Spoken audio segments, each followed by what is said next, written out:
Next topic पे आते हैं प्लेन एंगल। जैसे मान लीजिए कि एक सर्कल है। पहली बात तो प्लेन एंगल में प्लेन शब्द का मत क्या है आपका कि ये जो एंगल जिसकी चर्चा चल रही है, दो एंगल आने वाले हैं, तो प्लेन एंगल एक आपका solid angle. Plane angle define है किसी एक प्लेन पे। प्लेन जैसे क्या बोर्ड एक प्लेन है, बिल्कुल है। कॉपी के ऊपर ये डिफाइन हो सकता है क्योंकि कॉपी एक प्लेन है आपका। तो प्लेन एंगल डिफाइन करने के लिए हमें कितनी लाइनें चाहिए? आपका मिनिमम दो लाइनें चाहिए। तो एक लाइन जैसे मान लीजिए ये है और एक लाइन मान लीजिए एक लाइन ये हो गई। सिंपलिसिटी के लिए मैंने यहाँ पे क्या कर रखा है, एक सर्कल का हिस्सा ले रखा है। वैसे तो देखिए आपका दो लाइनें अगर मैंने ये ले ली और एक ये ले ली, दोनों की लेंथ अलग अलग है। तो अलग अलग है तो क्या इनके बीच में कुछ एंगल डिफाइन नहीं है? बिल्कुल एंगल भी डिफाइन है। चाहे इन दोनों पॉइंट्स को ऐसे ज्वाइन कर दीजिए, चाहे ऐसे ज्वाइन कर दीजिए, चाहे इस तरीके से ज्वाइन कर दीजिए, इन दो लाइनों के बीच में एंगल थीटा है। इसका इससे कोई लेना देना नहीं है। एक बार मैं वापस इस पे आता हूं। तो मान लीजिए एक सर्कल है, इस सर्कल का सेंटर ये, और एक लाइन मैंने ये ले ली है, दूसरी लाइन आपका ये। तो यहां पे आप देख सकते हैं ये एक आर्क लेंथ है। आर्क का मतलब क्या है कि एक ऐसी लेंथ जो किसका हिस्सा है? आपका सर्कल का हिस्सा हो। तो क्या ये इस सर्कल का हिस्सा है? बिल्कुल है। तो इसकी लेंथ मान लीजिए L1, रेडियस R है, और इस एंगल को मान लीजिए θ1। ठीक। अब एक काम करते हैं, इस वाली लाइन को तो रहने देते हैं फिक्स, और इस वाली लाइन को यहां शिफ्ट कर देते हैं। तो इस वाली लाइन को मैं यहां शिफ्ट कर दूंगा तो आप देखेंगे कि ऐसे में इन दोनों लाइनों के बीच में जो आर्क लेंथ है उसकी वैल्यू पहले से बढ़ जाएगी। कितनी हो जाएगी? θ2।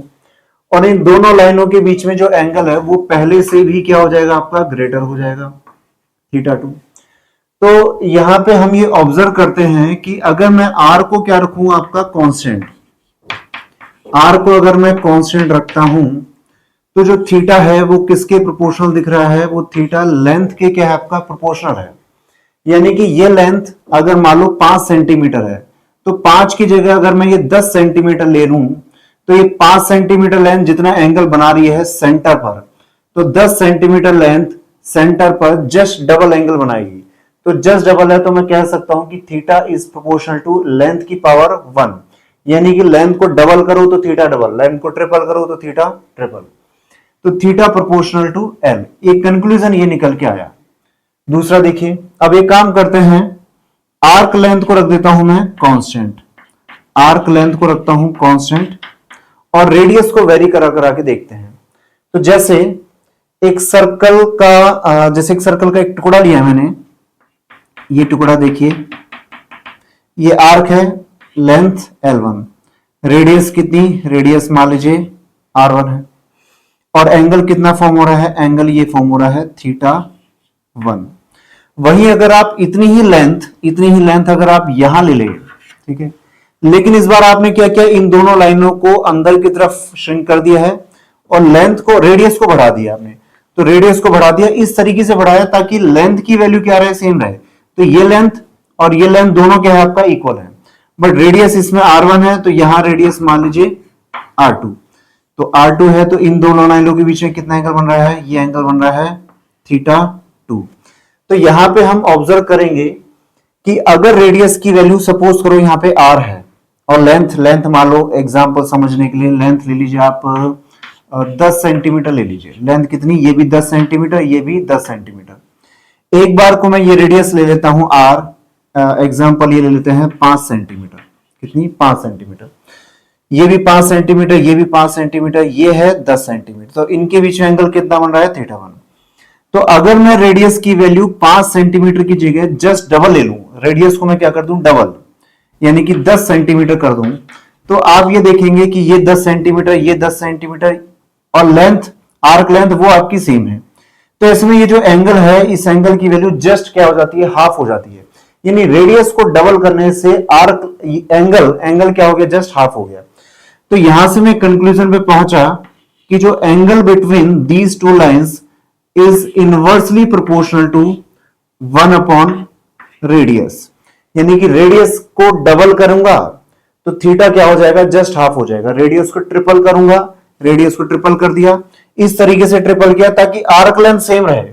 तो ऐसा नहीं कर सकते कि यहीं पे ट्रिपल कर दूंगा, यहां पे ट्रिपल कर दिया तो फिर आर्क लेंथ ज्यादा आ जाएगी। इसको अंदर की तरफ आपको श्रिंक करना ही पड़ेगा। तो अंदर की तरफ श्रिंक करेंगे, लेंथ को वही रखेंगे 10 सेंटीमीटर, रेडियस को ट्रिपल कर देंगे, तो एंगल देखेगा, एंगल क्या होता चला जाएगा, कम होता हुआ चला जाएगा। तो थीटा प्रोपोर्शनल टू एल और थीटा प्रोपोर्शनल टू 1/r। अगर हम ये कहें कि रेडियस भी वेरी कर रही है, आर्क लेंथ भी वेरी कर रही है, तो इन दोनों के कंक्लूजन से मैं लेके आ सकता हूं कि theta proportional to arc length upon radius R. यहाँ पे प्रोपोर्शनलिटी साइन कितना 1 ले लेते हैं हम, तो थीटा किसके इक्वल हो जाएगा आपका L/r। तो देखिए प्लेन एंगल कैसे डिफाइन है, जैसे सपोज कीजिए एक सर्कल है, इस सर्कल में एक छोटी सी लेंथ आपने आर्क लेंथ ले ली है L। देखिए आर्क लेंथ और नॉर्मल लेंथ में क्या फर्क है, आर्क लेंथ किसी सर्कल का हिस्सा होने चाहिए और उस सर्कल के सेंटर के ही कॉन्टेक्स्ट में बात चल रही है। तो सर्कल का सेंटर ये, रेडियस r है, आर्क लेंथ L।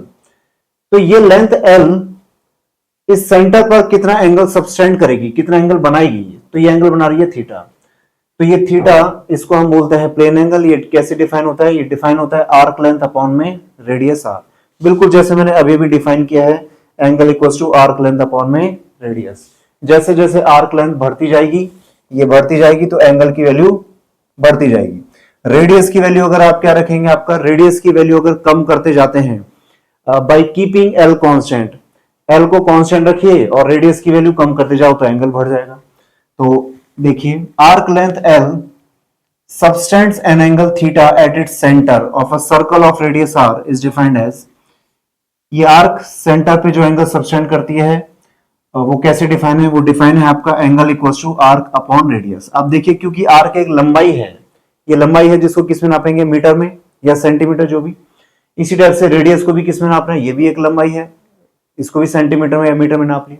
तो ये भी मीटर में है, ये भी मीटर में है, तो 2 मीटर से मीटर कट गया, यानी कि ये तो प्योरली एक रेशियो आ गया, क्योंकि रेशियो की अपनी कोई यूनिट नहीं होती है, रेशियो की अपनी कोई यूनिट नहीं है, वो दो सेम चीजों के बीच का रेशियो है, यानी कि 5 किलोग्राम अपॉन में 3 किलोग्राम, ठीक, 5 मीटर अपॉन में 3 मीटर। तो मीटर का मीटर के साथ कंपैरिजन होगा, किलोग्राम का किलोग्राम का। ऐसा नहीं बोल सकते कि 5 किलोग्राम और 4 मीटर के बीच में रेशियो बताइए, कोई रेशियो की बात ही नहीं हो सकती। रेशियो होता है सेम टाइप की फिजिकल क्वांटिटीज के बीच में। अगर लेंथ है तो दोनों ही लेंथ होनी चाहिए, दोनों ही मास होना चाहिए, दोनों टेम्परेचर होने चाहिए। तो ये आ गया प्योरली रेशियो। तो प्योरली रेशियो है, तो ऐसे में देखिए अगर मैं आपसे कहूं कि सपोज कीजिए एक नंबर के बारे में सोचिए, नंबर 7 के जैसी 7 बोलूंगा आपके दिमाग में क्लिक नहीं होगा कि सर 7 मतलब किस चीज की चर्चा चल रही है। लेकिन जैसे मैं बोलूं 7 किलोग्राम, तो दिमाग में पिक्चर काफी हद तक कहां तक सीमित हो जाएगी कि किसी मास की चर्चा सर करने वाले हैं। अब जैसे मैं बोलूंगा 7 किलोग्राम, तो दिमाग में आ जाएगा कि अब सर आगे कहीं मास की चर्चा करेंगे। मैं आपसे कहूं कि 7 मीटर, इसका मतलब ये कि आपके दिमाग में आ जाएगा किसी लेंथ की चर्चा होगी। इसी टाइप से यहाँ पे ये भी मीटर में, ये भी मीटर में, तो प्योरली रेशियो आ गया। रेशियो की वैल्यू जैसे सपोज करो 0.6 है, 1.1 है, 1.5 है। तो अगर मैं ऐसी बात करूं आपसे कि सपोज करो एक नंबर है 1.5, उसके आगे मैं यूनिट नहीं दे रहा हूं, तो दिमाग में आएगा अच्छा कोई रेशियो होगा, ठीक। लेकिन अगर मैं बोल दूं कि सपोज करो एक नंबर है 1.5 रेडियन, तो यहां पे देखिए एक एंगल थीटा को क्या यूनिट दी गई है, आपका इसको यूनिट दी गई है रेडियन। वैसे यूनिट कुछ आएगी नहीं क्योंकि मीटर से मीटर कट गया, लेकिन मैं इसको अलग से एक यूनिट दे रहा हूं ताकि कॉन्टेक्स्ट हमें हमेशा पता चल जाए कि चर्चा चल किसकी रही है। तो angle between theta is a pure ratio of 2 lengths, ये 2 लेंथ का रेशियो है, and it is measured in radian. इसको किस में नापते हैं, रेडियन में, और इसको शॉर्ट में क्या लिखते हैं, RAD। The other unit of angle is degree. बाकी देखिए हमने 10th क्लास तक देखा ही है, 10th क्लास तक 2 लाइनों के बीच में एंगल को किससे मेजर और किया जाता था, डिग्री में। तो पहले एक्चुअल में ये टर्मिनोलॉजी आई थी प्लेन एंगल की, बाद में हमने क्या कर दिया, पूरे सर्कल को कितने हिस्से में तोड़ दिया, आपका 360 डिग्री में तोड़ दिया, 360 टाइम्स बराबर हिस्सों में तोड़ दिया। उसको भी और डिस्कस करते हैं। The other unit of angle is degree. The conversion factor between these 2 units is, एक बार इस पर हम चर्चा करते हैं, मेरे हिसाब से ये आपको क्लियर है इतना पोर्शन। तो the other unit of angle is degree. देखिए एंगल की दूसरी यूनिट क्या है, प्लेन एंगल की, डिग्री में नाप सकते हैं इसको। उसके लिए हमने क्या किया था, एक पॉइंट है, इस पॉइंट के अराउंड जितना भी रीजन है, इस रीजन को मैंने कितने बराबर हिस्से में ब्रेक कर दिया, आपका 360 हिस्से में क्या कर दिया, ब्रेक कर दिया। तो ये कोई हिस्टोरिकल इसका रीजन रहा होगा कि इसको क्यों 360 में ही तोड़ा। हो सकता है 100 हिस्से में तोड़ सकते थे, हम होते तो शायद हो सकता है 10 हिस्से में तोड़ते, 20 में या 100 में तोड़ते, इसने 360 में तोड़ दिया। तो हर एक हिस्से को हमने क्या बोला, हर एक हिस्से को बोल दिया 1 डिग्री। तो एक सर्कल के अराउंड कितना होता है, 360 डिग्री। तो ये इसकी कई दूसरी भी यूनिट होगी, 360 डिग्री इसकी दूसरी यूनिट हो गई। अब देखिए 2 यूनिट निकल के आई है, एक तो कौन सी, रेडियन, और दूसरी पहले से हम 10th क्लास तक पढ़ा है, डिग्री। इनके बीच में कोई कन्वर्जन फैक्टर क्या है, जैसे मीटर लंबाई को नापने की 1 यूनिट है, सेंटीमीटर भी 1 यूनिट है, दोनों के बीच में कन्वर्जन फैक्टर कितना, 1 मीटर इक्वल टू 100 सेंटीमीटर। इसी टाइप से रेडियन और डिग्री में भी कोई कन्वर्जन फैक्टर होना चाहिए। तो देखिए मान लीजिए कि ये रेडियस एक लाइन है आर, ये सेंटर मान लीजिए, और एक दूसरी लाइन आपने यहां बना दी है, इन दोनों लाइनों के बीच में एंगल कितना, थीटा। तो जैसे मान लीजिए कि रेडियस आर है और इस लाइन को आपने ऐसे घुमा दिया, डिग्री में अगर लिखने बैठते तो थीटा को हम क्या लिखते, डिग्री में 180 डिग्री लिख देते। और वहीं अगर हम इसको कौन से, इस वाले फॉर्मूले से लिखने बैठते तो इस वाले फॉर्मूले से कितना आंसर निकल के आता, arc length upon radius R. तो देखिए ये लेंथ, आर्क लेंथ कितनी हो जाएगी, पूरी होती थी कितनी, 2 पाई आर, और ये कितनी हो जाएगी, पाई आर, और रेडियस कितनी है, रेडियस है आर। तो यहां से हमने देखा 180 डिग्री किसके इक्वल होता है, पाई रेडियन। पाई मतलब 3.141।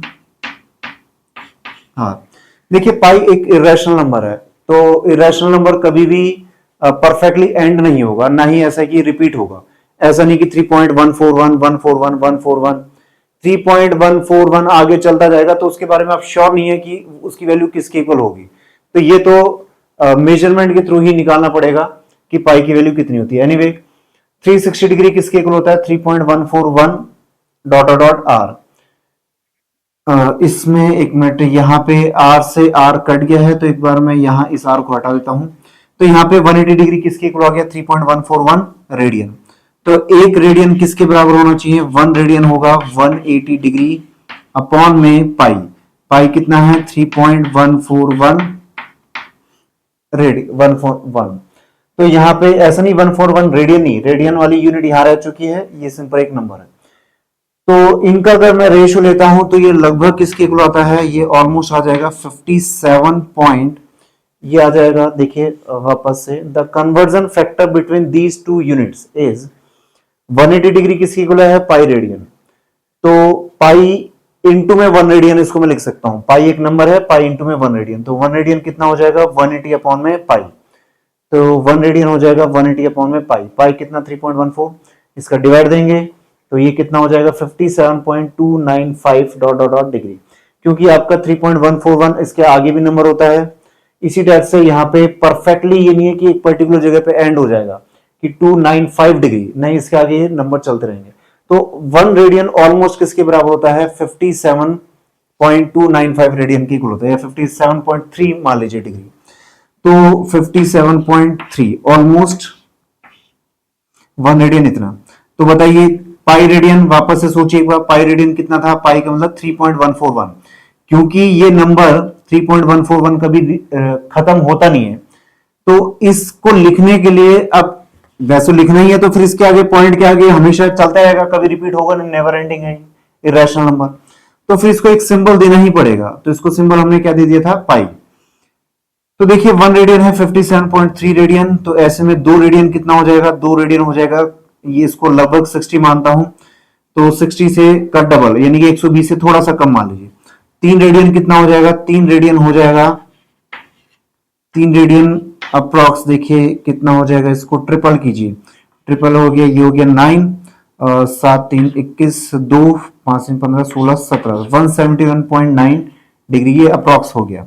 तो अगर 3 रेडियन से मैं थोड़ा सा एक्स्ट्रा ले लूं 3.141 रेडियन, तो ये ऑलमोस्ट किसके इक्वल हो जाएगा, आपका 180 डिग्री के इक्वल हो जाएगा।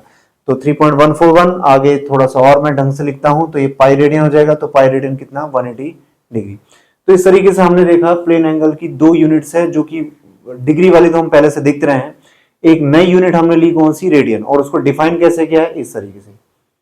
अब देखिए जैसे कन्वर्जन फैक्टर पे आता हूं मैं, 180 डिग्री को हमने क्या लिखा, पाई रेडियन। तो कल को मुझे किसी भी एंगल को डिग्री में दे रखा है, उसको मुझे रेडियन में कन्वर्ट करना है। जैसे एग्जांपल 60 डिग्री को रेडियन में किसके इक्वल होता है, ये 75 डिग्री किसके इक्वल होता है।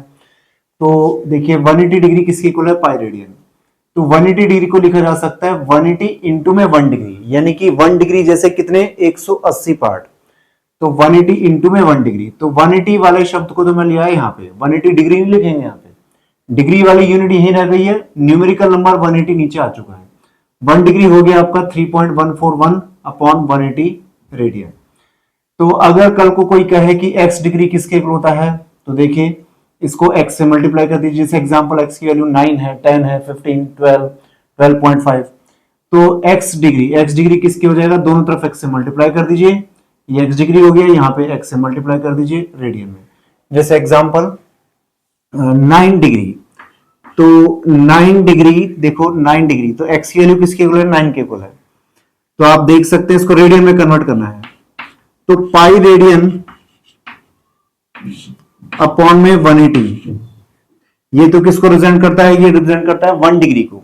भाई देखा जाए तो ये ऊपर नीचे 1 ही 1 तो है, ये 1 किस में है, 1 है रेडियन, दो सेम चीजें हैं ये और ये दोनों सेम अमाउंट है। इसको मैं लिख रहा हूं रेडियन में, इसको लिख रहा हूं मैं आपका एक प्रकार से डिग्री में, इसकी यूनिट में यहां पर छोड़ रहा हूं।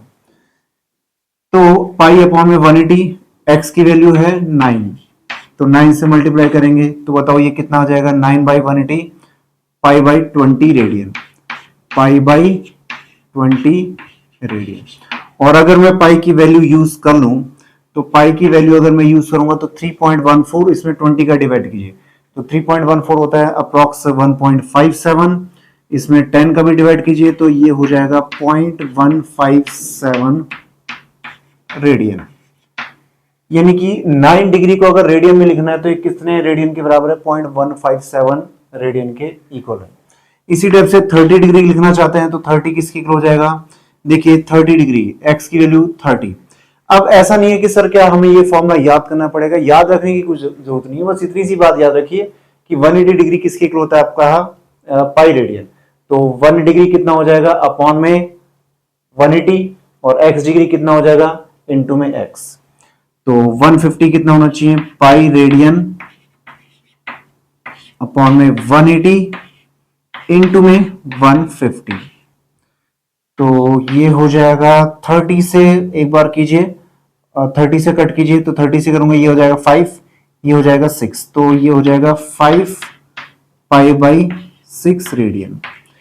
इस पाई की वैल्यू पुट करके आप इसको न्यूमेरिकल आंसर भी निकाल सकते हैं। एक बार ये 30 वाला रह गया था, 30 डिग्री किसकी इक्वल हो जाएगा, पाई रेडियन अपॉन में 180 इनटू में 30। तो देखिए 30 से कट कीजिए कितना हो जाएगा 6, तो ये हो जाएगा पाई बाई 6 रेडियन। पाई की वैल्यू होती है 3.14, तो 3.14 का मैं डिवाइड करूंगा तो ऑलमोस्ट कितना हो जाएगा आपका 0.530 और 3.141, तो अप्रॉक्स 0.52 रेडियन के अप्रॉक्स ये इक्वल हो जाएगा। तो इस तरीके से मैं आप जितना भी डिग्री में बोलते जाइए उस डिग्री को हम रेडियन में कन्वर्ट कर सकते हैं। इसी तरह से अगर रेडियन को डिग्री में कन्वर्ट करना हो तो जो कन्वर्जन फैक्टर था 180 इक्वल्स टू पाई रेडियन, इसी को कैसे लिख सकते हैं, pi radian equals to 180 degree. तो पाई इंटू में 1 रेडियन, तो रेडियन नाम की यूनिट तो ये रह गई, और जो न्यूमेरिकल नंबर था पाई, उस पाई को मैं नीचे ले आता हूं तो 1 रेडियन हो जाएगा 180 अपॉन में पाई, यानी कि 3.141। इसका रेशियो हम जानते ही है कितना आया था, 57.295। तो ऐसे में कोई ये कहे कि x रेडियन कितना होगा, जैसे x की वैल्यू 1.1 हो सकती है, 1.5, 2, 3, 4, 5 कुछ भी रेडियन, तो x रेडियन किसके इक्वल होना चाहिए आपका, दोनों तरफ x से मल्टीप्लाई कर दीजिए, ये हो गया x रेडियन। यहां न्यूमेरिकल वैल्यू x से मल्टीप्लाई करो तो आंसर डिग्री में आ जाएगा। जैसे एग्जाम्पल मान लीजिए एक सर्कल है जिसमें मैं केवल इतने से पोर्शन की बात करता हूं, इस पोर्शन को एक बार रिमूव कर दीजिए, ये पोर्शन भूल जाइए। ये एक आर्क है जिसकी लंबाई है 30 सेंटीमीटर, और इस आर्क का सबसे एक्सट्रीम कोना ये, एक्सट्रीम कॉर्नर ये, और इसका एक्सट्रीम कॉर्नर ये दोनों कॉर्नर इसके सेंटर पे कितना एंगल सबटेंड कर रहे हैं, थीटा। रेडियस की वैल्यू मान लीजिए 15 सेंटीमीटर है, आर्क लेंथ 30। तो पहला क्वेश्चन तो अगर ये पूछा जाए कि एंगल थीटा होगा किसके इक्वल, तो थीटा होगा, बताया था देखिए थीटा की डेफिनेशन क्या थी, आर्क अपॉन में रेडियस। आर्क लेंथ है 30 सेंटीमीटर और रेडियस है 15 सेंटीमीटर। सेंटीमीटर से सेंटीमीटर कट, रेशियो आ गया आपका 2। तो ये तो वैसे तो यूनिट लेस है, इसकी कोई यूनिट नहीं आ रही है, लेकिन हम जानते हैं कि क्योंकि थीटा है तो हम अलग से इसको यूनिट देंगे। कौन सी unit? Radian. Theta equals to 2 radian. अब 2 रेडियन तो आ गया, लेकिन क्योंकि हमें 10th क्लास तक बहुत ज्यादा डिग्री में काम करने की आदत थी, तो आपने कहा कि सर 2 रेडियन में फीलिंग नहीं आ रही है कि ये किसके कितने डिग्री के इक्वल होना चाहिए। तो ठीक है, काम करते हैं, 2 रेडियन को किस में कन्वर्ट कर देते हैं, इसको डिग्री में कन्वर्ट कर देते हैं। तो देखिए 1 रेडियन किसके इक्वल है आपका, 180 अपॉन में पाई। ये है 180, ये है 1 रेडियन। तो ऐसे में 2 रेडियन किसकी इक्वल होना चाहिए, तो दोनों तरफ 2 से मल्टीप्लाई कर दीजिए। लो मल्टीप्लाई कर दिया, तो ये तो किसके इक्वल था आपका, ये अप्रॉक्स था 57.295 इंटू में 2। तो ये किसके इक्वल हो जाएगा, मल्टीप्लाई कर दीजिए, 10 9 18 19 1 5, इसी टाइप से 7 14 1 11, यानी कि अप्रॉक्स किसके इक्वल हो जाएगा, 2 रेडियन 114.59 डिग्री। प्लेन एंगल में एक पॉइंट देखिए, the angle subtended bye a loop. जैसे सपोज कीजिए एक लूप है, इस लूप के एक तो इंटीरियर पॉइंट्स, एक इसके एक्सटीरियर पॉइंट्स। इंटीरियर का मतलब पहली बात तो ये कि प्लेन है, प्लेन एंगल की चर्चा चल रही है, तो इस लूप को मैंने किससे बनाया, आपका प्लेन पे। तो ये लूप हो गया, इसके इंटीरियर में देखिए पॉइंट 1 पॉइंट 2 और भी कई सारे पॉइंट्स बनाए जा सकते हैं। और इसके एक्सटीरियर में कौन हो गया आपका, एक्सटीरियर में बाहर की तरफ, जैसे एग्जांपल समझाने के लिए यहाँ पे एक पॉइंट लिया 3। सवाल यह है कि ये पूरा लूप पॉइंट 1 पर कितना एंगल बना रहा है, इसका मीनिंग क्या है, इसका मीनिंग समझते हैं। जैसे मान लीजिए कि ये एक मंदिर है, मंदिर 1 और मंदिर 2, और यहां पे मान लीजिए आपको एक परिक्रमा करनी है। ये परिक्रमा आपने की, तो परिक्रमा की स्टार्टिंग आपने कहां से करी, यहां से। तो यहां से शुरुआत कर रहे हैं, तो देखिए, तो अभी पॉइंट 1 और जहां से आप शुरुआत कर रहे हैं वो मंदिर 1 और पॉइंट को आप जोड़ दीजिए, ये होगी एक लाइन। अब आप परिक्रमा कर रहे हैं, यहां पे मान लो आप एंटी क्लॉकवाइज जा रहे हैं, तो यहां से चलते चलते चलते आप शिफ्ट हो गए, मान लो यहां शिफ्ट हो चुके हैं, तो यहां शिफ्ट हो गए। तो ऐसे में इस मंदिर के पॉइंट व्यू से अगर देखा जाए तो आप कितना एंगल कवर कर चुके हैं, इतना एंगल कवर कर चुके हैं। और आपने एंटी क्लॉकवाइज यात्रा अपनी जारी रखी, और करते करते मान लीजिए आप कहां पर आ गए हैं, इस पॉइंट तक, यहां से यहां तक की यात्रा कर चुके हैं। तो आपने कितना एंगल कवर कर लिया टोटल में, इनिशियल पॉइंट ये था और अभी आप यहां पे आ चुके हैं, तो टोटल में आपने एंगल कवर कर लिया ये 180 से कुछ कम दिख रहा है। इसी टाइप से करते करते आप और कहां तक आ गए, आप आ गए मान लो यहां तक, तो ये लो यहां तक आ गए। तो आप कितना एंगल और कवर कर चुके हैं, आप इतना एंगल कवर कर चुके हैं। इसी टाइप से और आगे चलते चलते आप कहां पहुंच गए, लास्ट में यहां तक पहुंच गए। तो यहां तक पहुंच गए तो आपने, यानी कि मंदिर 1 से खड़े होकर देखा जाए तो मंदिर 1 पे अगर कोई कैमरा सेट कर रखा है, तो कैमरा आपको देखने के लिए पहले यहां देख रहा था, उसके बाद जैसे जैसे आप यहां चलते जाएंगे तो कैमरा इस तरीके से मूव करता रहेगा। और जब एक कंप्लीट लूप एक पूरा साइकिल कंप्लीट हो जाएगा, एक लूप कंप्लीट हो जाएगा, तब आप देखेंगे कि जो कैमरा है, ये कैमरा कितने एंगल टिल्ट कर चुका होगा आपका, ये कैमरा 360 डिग्री या 2 पाई रेडियन टिल्ट हो चुका होगा। तो यहां से मैं कह सकता हूं कि इसका मतलब ये हुआ कि इस लूप ने इस पॉइंट 1 पर कितना एंगल सब्सटेंड किया, इसके ऊपर 2 पाई रेडियन या 360 डिग्री एंगल सब्सटेंड किया, यानी कि θ1। तो इसका मतलब क्या, θ1 loop angle subtended by loop on point 1। तो पॉइंट 1 देखिए कहां पर आपका, इसके इंटीरियर में, लूप के अंदर ही है, तो इसने कितना कितना एंगल सब्सटेंड किया, 2 पाई। इसी टाइप से अगर मैं सपोज कीजिए पॉइंट, ये मंदिर 2 है, दूसरे वाला मंदिर है, तो देखिए यहां पे अगर आप इस मंदिर की परिक्रमा कर रहे हैं तो साइमल्टेनियसली आप एक प्रकार से मंदिर दूसरे मंदिर की भी परिक्रमा पूरी पूरी कर रहे हैं। तो अगर आप जब जब एक परिक्रमा पूरी होगी 1 के अराउंड, तो 2 के अराउंड भी हो जाएगी। देख लेते हैं एक बार। जैसे आपने यहां से यात्रा शुरू करी, तो मंदिर 2 कहता है कि भाई आपने यहां से शुरुआत की, इसको लाइन को आपने यहां ज्वाइन कर दिया, देन आप पहुंच गए यहां पर, मान लो चलते चलते आप यहां पहुंच गए। मंदिर 2 के रेस्पेक्ट में देखा जाए तो आप कितना एंगल कवर कर चुके हैं, ये एंगल कवर कर चुके हैं। इसी टाइप से करते करते आप पहुंच गए यहां पर। तो मंदिर 2 से खड़े होकर देखा जाए तो कितना एंगल कवर कर चुके हैं, लगभग 180 के आसपास एंगल कवर हो चुका है, यानी आधी परिक्रमा हो गई। और आप यहां पे चलते चलते मान लो इस पॉइंट पर आ गए। तो इस मंदिर से खड़े होकर देखा जाए तो आपकी यात्रा कितनी हो चुकी है, ये आप इतना एंगल कवर कर चुके हैं। इसी टाइप से करते करते अगर आप इसी पॉइंट पर आ गए तो एक प्रकार से कहा जाएगा कि मंदिर 2 पे अगर कैमरा सेट होता, ये कैमरा मान लीजिए आपको स्टार्टिंग में यहां देख रहा है, और अगर आप चलते चलते चलते घूम फिर के वहीं आ गए, तो ये कैमरा आपके ऊपर नजर बनाए रखने के लिए टोटल में कितना एंगल सब्सटेंड कर देगा, आपका 2 पाई एंगल एक ही डायरेक्शन में, 2 पाई एंटी क्लॉकवाइज डायरेक्शन में एंगल सब्सटेंड कर देगा। तो यहां पे मैं कह सकता हूं कि जो लूप 2 है अपने एक इंटीरियर पॉइंट, दूसरा इंटीरियर पॉइंट पॉइंट 2, इसके ऊपर कितना एंगल सब्सटेंड कर रहा है, 2 पाई रेडियन एंगल सब्सटेंड कर रहा है। इसी टाइप से अगर मैं पॉइंट 3 एक एक्सटीरियर पॉइंट से वहां से खड़े होकर देखता हूं, तो देखिए यहां से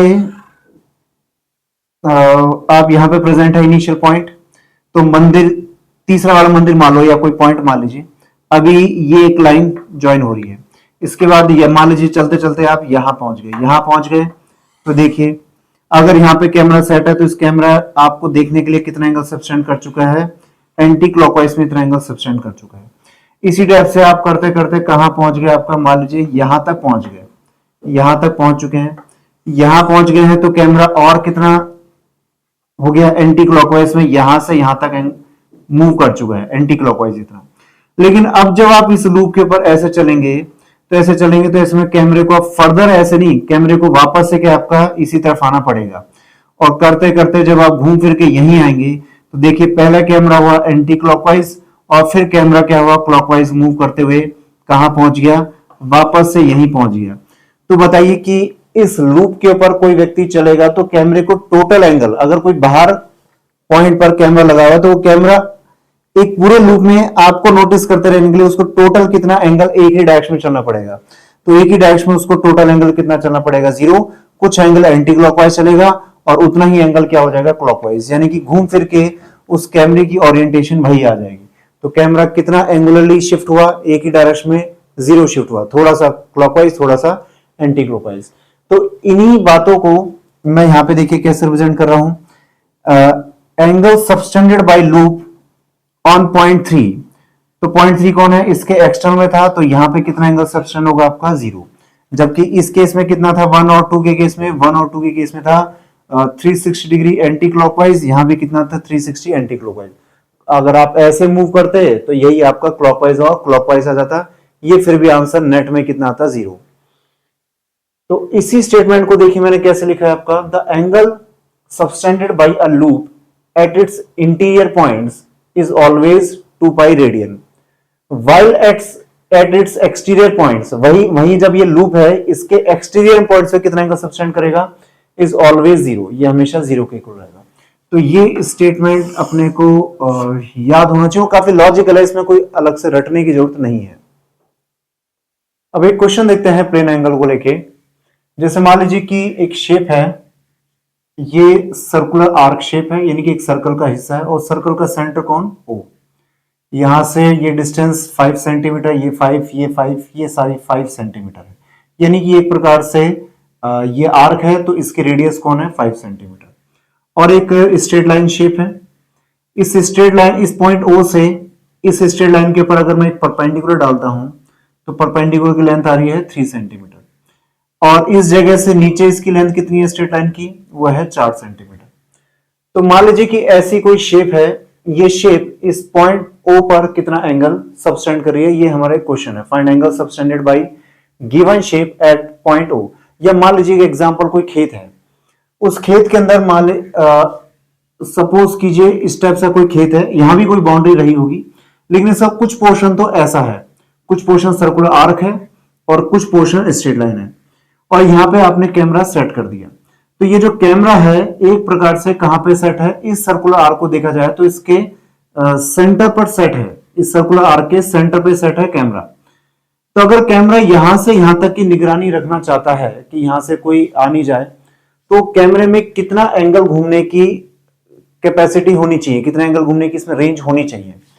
तो देखिए, अगर कैमरा यहां पे सेट है, इस जगह कैमरा देख रहा है, तो यहां से यहां तक इसको मैं 3 हिस्से में ब्रेक कर रहा हूं। एक हिस्सा ये सर्कुलर आर्क, एक स्ट्रेट लाइन वाला 2 और एक स्ट्रेट लाइन 3। तो देखते हैं कि ये हिस्सा सेंटर पर कितना एंगल सब्सटेंड करता है। तो कैमरा यहां पे सेट है, यहां से करते करते करते कैमरा यहां तक अगर मूव कर रहा है तो कितना एंगल मूव कर रहा है, मान लीजिए θ1 एंगल मूव कर सकता है। इसी टाइप से कैमरा यहां से यहां तक की अगर निगरानी, यहां से यहां तक की निगरानी रख रहा है तो कितना एंगल सब्सटेंड करेगा। तो ये वाली लाइन इस पॉइंट ओ पर कितना एंगल बना रही है, ये मान लीजिए ये है θ2। इसी टाइप से ये वाला स्ट्रेट लाइन वाला हिस्सा सेंटर पर कितना एंगल सब्सटेंड कर रहा है, इस एंगल को मान लीजिए θ3। तो काम करते हैं, सबसे पहले मैं θ1 एंगल पे आता हूं। तो θ1 को कैसे फाइंड आउट किया जाए। यहां पे प्लेन एंगल का कॉन्सेप्ट लग सकता है। प्लेन एंगल का कॉन्सेप्ट, ये सर्कुलर आर्क, ये रेडियस है, तो यहां पर θ1 हो जाएगा आर्क अपॉन रेडियस, रेडियस 5, दोनों सेंटीमीटर में चल रहे हैं।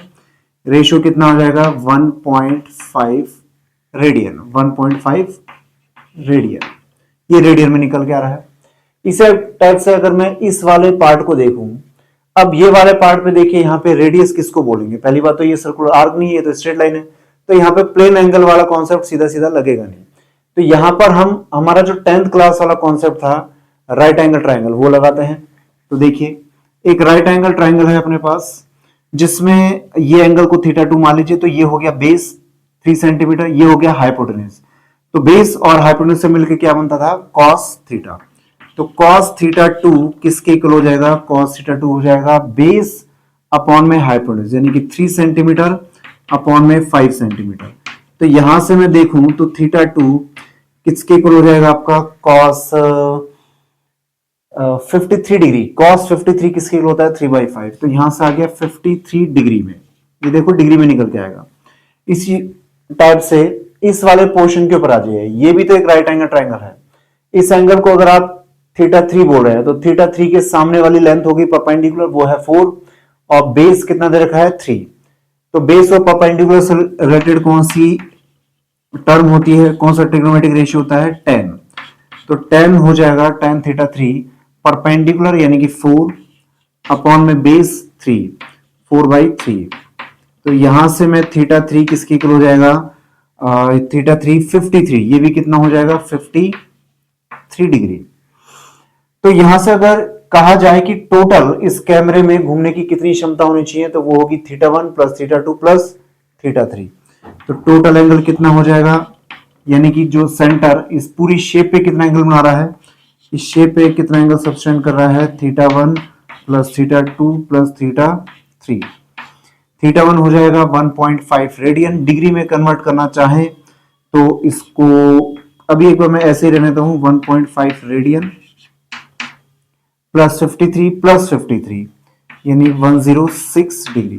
तो ये आंसर हो जाएगा। इसको रेडियन को अगर डिग्री में कन्वर्ट करना है तो बताया था 1 रेडियन ऑलमोस्ट इसकी इक्वल होता है 57.295। तो 57 इंटू में 1.5, ये अप्रॉक्स 87-88 डिग्री के आसपास आ जाएगा, और इसमें ये अपन ऐड कर देंगे। तो अभी हमने देखा प्लेन एंगल की 2 यूनिट्स होती है, रेडियन और डिग्री। जैसे मीटर है, लेंथ की यूनिट है मीटर, इसकी अगर छोटी यूनिट्स है यानी छोटी लंबाई नापना हो तब क्या मीटर में ही नापेंगे, नहीं, इसमें छोटी यूनिट्स भी अवेलेबल है कि 1 मीटर को हमने 100 पार्ट में ब्रेक कर रखा है, और हर एक पार्ट को हमने क्या बोला, सेंटीमीटर। इसी टाइप से अगर उससे भी छोटी लेंथ हो, 1 सेंटीमीटर से भी छोटी, तो हमने इसको 10 पार्ट में और ब्रेक कर रखा है, हर एक पार्ट को क्या बोलते हैं, 1 मिलीमीटर। सिमिलरली जैसे एग्जाम्पल के लिए देखो, सपोज कीजिए कि स्नाइपर है, एक स्नाइपर वाले पर्सन को एक टारगेट लेना है, एक इसको टारगेट लेना है 1 किलोमीटर दूर, यानी कि 1000 मीटर, 1000 मीटर दूर इसको किसी को बुलेट मारनी है। तो अगर ये अपनी बंदूक को 1 डिग्री शिफ्ट करा दे, इसकी जो इस गन है, इस गन को अगर ये 1 डिग्री शिफ्ट करा दे तो टारगेट कितना शिफ्ट हो जाएगा। तो देखिए ये एंगल काफी स्मॉल है और मैं इसको एक प्रकार से आर्क मान लेता हूं।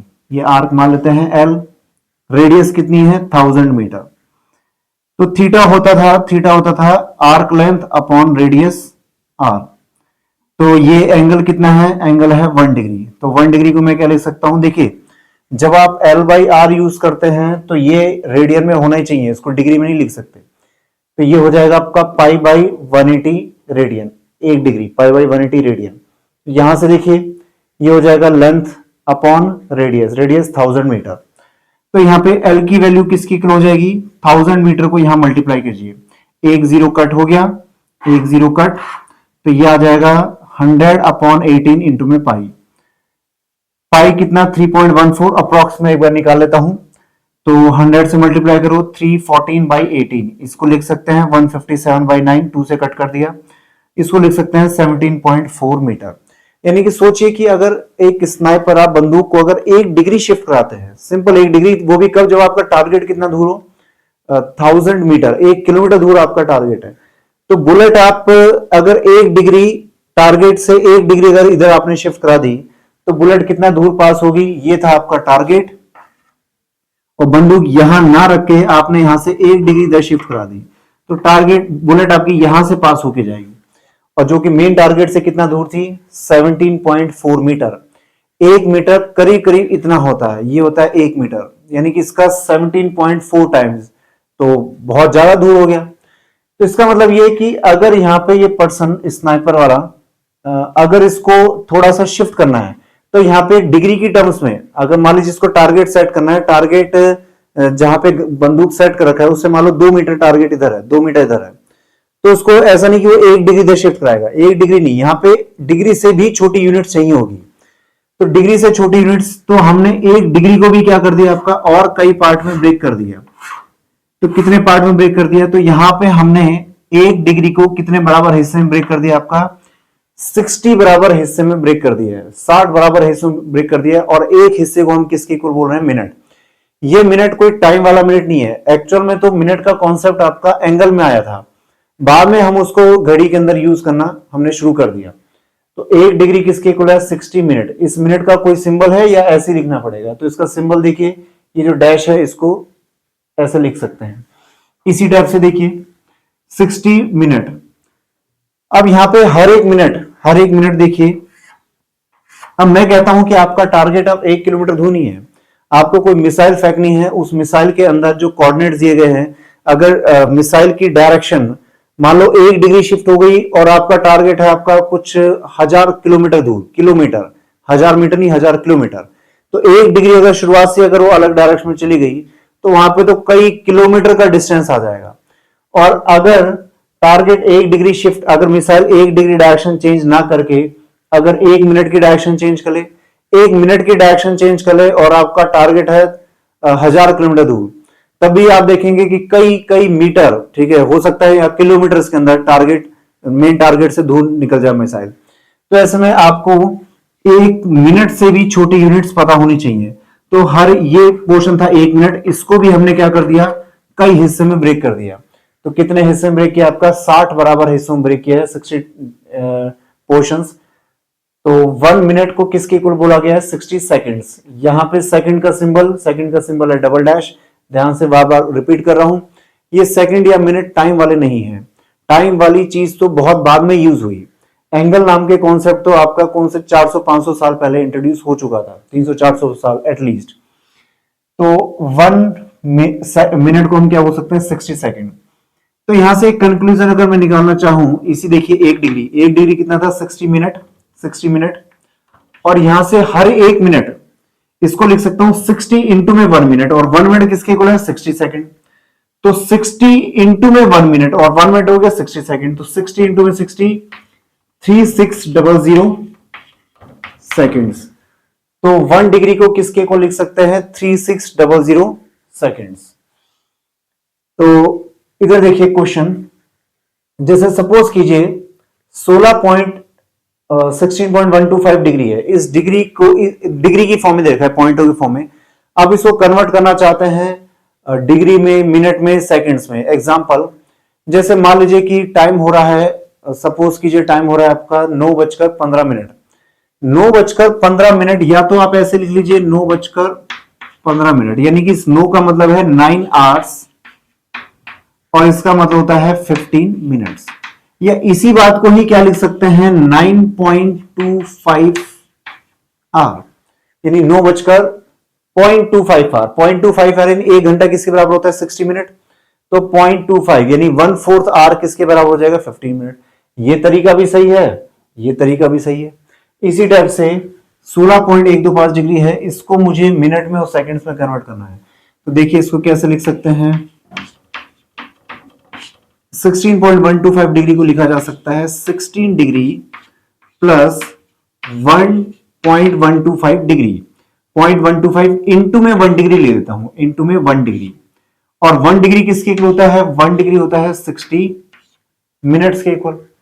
तो यहां से इसको लिखा जा सकता है 60 डिग्री प्लस इसको मल्टीप्लाई कीजिए, कितना हो जाएगा 125 इंटू में 60, तो 1.25 7.5 मिनट के इक्वल हो जाएगा, 7.5 मिनट। अब इसको फर्दर देखिए हम क्या लिख सकते हैं, फर्दर इसको लिखा जा सकता है 16 डिग्री प्लस 7 मिनट। वैसे ये भी करेक्ट है, ऐसा नहीं है, ये भी करेक्ट है, ये भी करेक्ट है, 16 डिग्री और 7.5 मिनट। लेकिन मैं इसको और फर्दर जितना हो सकता है छोटे पार्ट में ब्रेक करना चाह रहा हूं।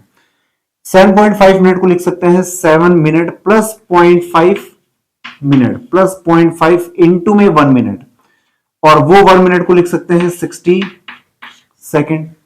तो देखिए फाइनल आंसर कितना हो जाएगा, 16 डिग्री 7 मिनट और 60 इंटू में 0.5, ये हो जाएगा 30 सेकेंड।